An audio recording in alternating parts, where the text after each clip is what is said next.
Today, we are making chorizo stuffed onion rings. Spicy, cheesy, bacony, chorizo-y. I have no idea if that's a word. Chorizo! Boom. Mic drop. Let me show you how to make the best onion rings you've probably never had.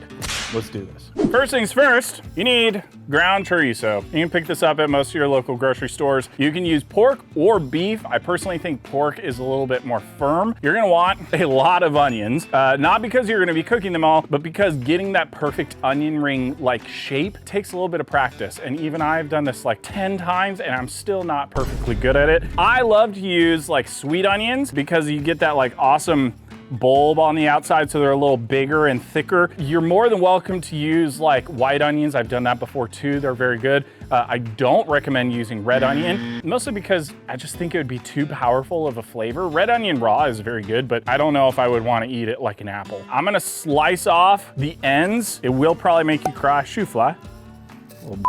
So slice off the ends, and then I'm gonna slice this guy in the middle, down the middle. I'm gonna peel that outside ring off, starting from the inside. I'm gonna slowly pop out the rings, and boom. So this is a great like outer ring for your donut. We get to stuff these with bacon, so that's not really a large enough area to do a bunch of bacon wrap in between. So I'm gonna slice this guy to make a little bit wider of a hole. So this is what we're shooting for. These do take like 30 minutes to make 6 of them, but they are well worth it. They just take a little bit of prep. The reason why we got so many onions is because you gotta make sure that you have the right sizing for these. And honestly, sometimes it's really difficult to get that perfect sizing. So we have 5 ready to go. So let's stuff them. Just put that right into the middle of your outside onion ring. And then I'm gonna form the donut shape with it and form it into the ring. Now, for bacon wrap, I'm gonna grab some very thin cut center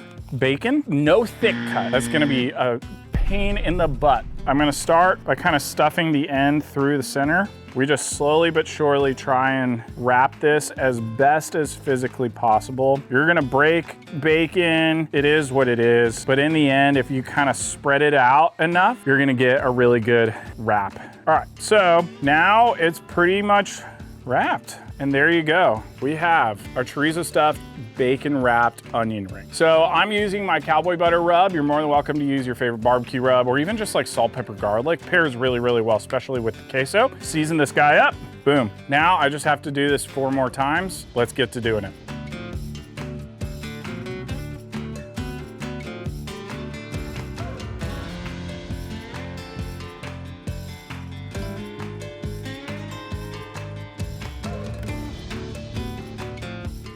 All right, so we have our chorizo stuffed onion rings seasoned up with my cowboy butter rub. I'm gonna throw them onto the smoker at 275 to cook for about 2 hours. Right before they come off, I'm gonna glaze them up with my honey fire barbecue sauce. Let's throw these guys onto the smoker and get cooking, and then we're gonna work on a spicy queso. All right, so open up the smoker, throw these guys on. As you can see, I got a bunch of ribs on for a different video. All right, so we are sitting at 275. These guys are ready to go. Make sure there's a little bit of space in between so you get good cook on the bacon. But yeah, all right, I'll see you in like 2 hours. So the onion rings have been on for about an hour and a half. They're pretty close to 165, which is what we're shooting for. Right before I'm gonna take them off, I'm gonna glaze them with my honey fire barbecue sauce. Sweet, spicy, tangy. All right, so we're gonna just add just a little glaze of this and take a brush and just brush it all around. If you don't wanna do barbecue sauce, you can totally just do honey with this. Okay.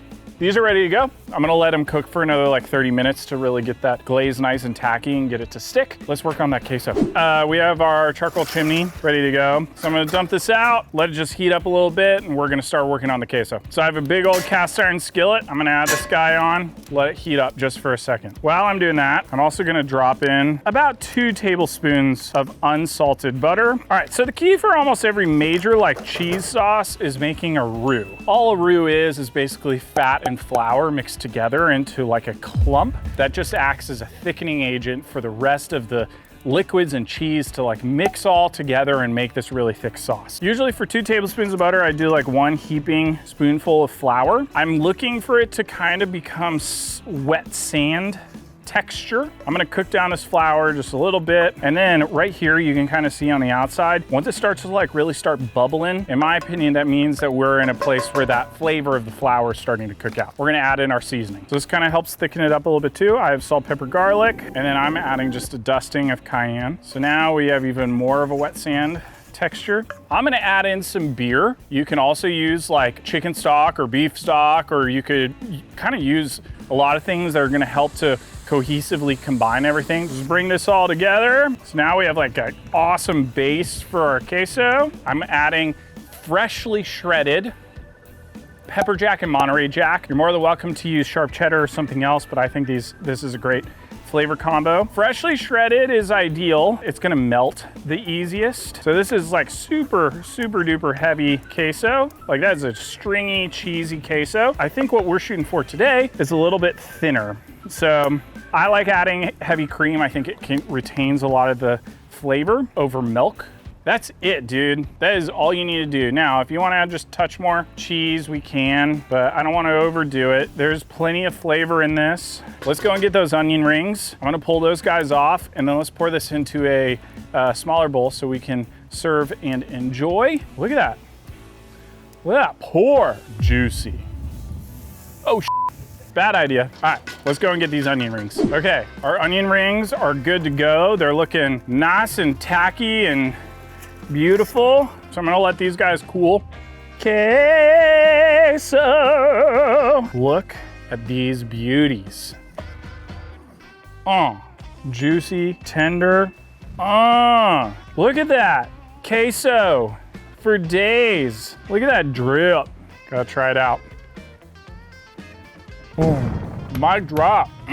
Creamy, cheesy. That chorizo is so savory and so like has that nice little spicy kick to it. The queso has a nice little like heat to it, but doesn't kill you. That is the perfect combo. Honestly, one of my favorite things to make over the fire. The fun thing is that you can flip this out with just about anything. You can make ground beef instead of chorizo, and you can make it more of like a barbecue flavor. You could just use ground pork. You can use the queso, you can use barbecue sauce, you can use hot honey. There's just so many combos that you can do with this. 10 out of 10, 12 out of 10. This is such a fun recipe. It's different than any other of the onion rings that you're gonna see. Go and smash that like and subscribe button. Go and check out how you can make this exact recipe in the description below. You can go and find my cowboy butter rub. I've got a new rub that's coming out very, very, very soon. So stay tuned for that. And as always, stay so freaking delicious. Cheers. Chorizo. Chorizo. Wow. Next.